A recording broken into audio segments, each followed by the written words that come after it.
His name is Peter. He was born in China and grew up in China. He was studying piano before he came to this country.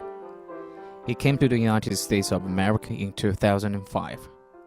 He picked the piano performance as his major because of his mom. Yes, women talks. When several women sit together and say, "Oh, do you know the neighbor's son Tang Renzhong? He started learning piano." "Oh, really? Maybe my son should learn piano too." "Your son?" "Yeah, maybe." At the moment, his mom was pissed off and let Peter learn playing piano, which he's been struggling with for more than 20 years. Peter has been here for 6 years. He spent the first year in Ohio and then came to New Jersey. Why he left that college? His advisor said something right into his face. "You'll never be as lucky as I am.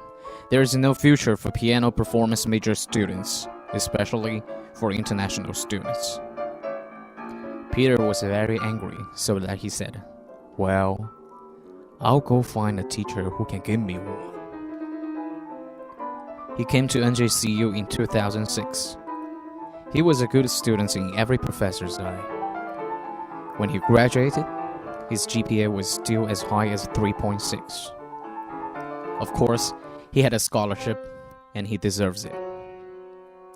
Now he's studying in Manhattan School of Music, which is on the list of top 10 music school in the United States of America.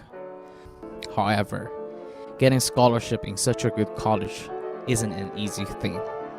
He has to work even harder. Now the piece he's playing is Beethoven's Tempest.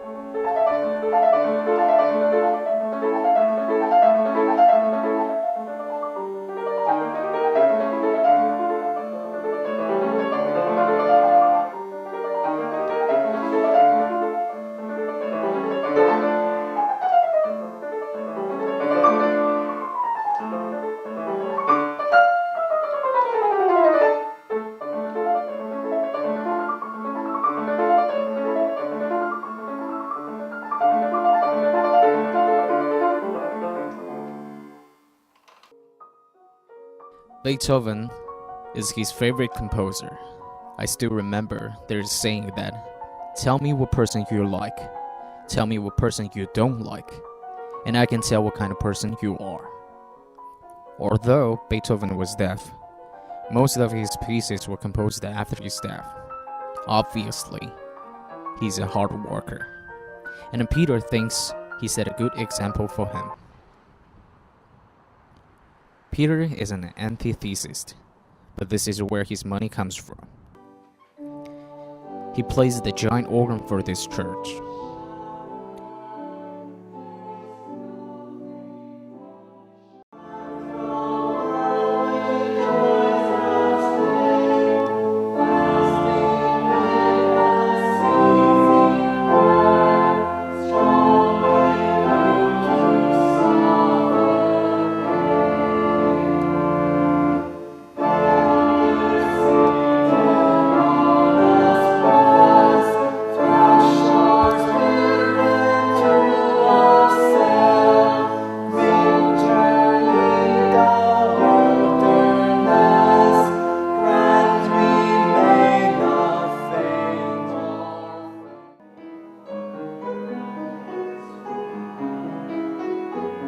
He shows up 2 times a week and makes $1,000 a month.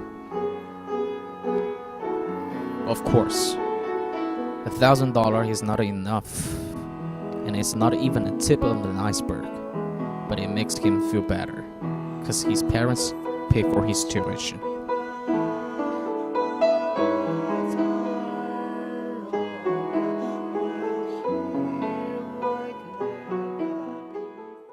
He practiced piano more than 10 hours a day, but at the weekend, he will hang out with his friends at the pool bar. He texts his friends about what time they meet, and he goes there 1 hour earlier to let his hands warm up a little bit.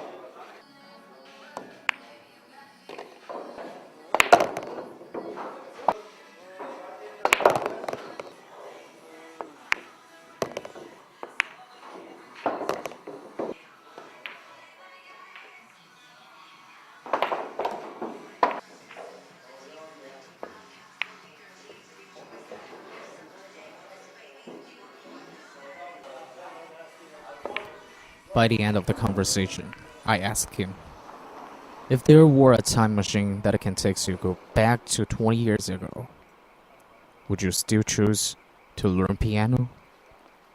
He said, no. He said, it's a kind of a tragedy that when he wakes up in the morning, he knows that he has to wait the same train, go to the same building, and practice the same piece.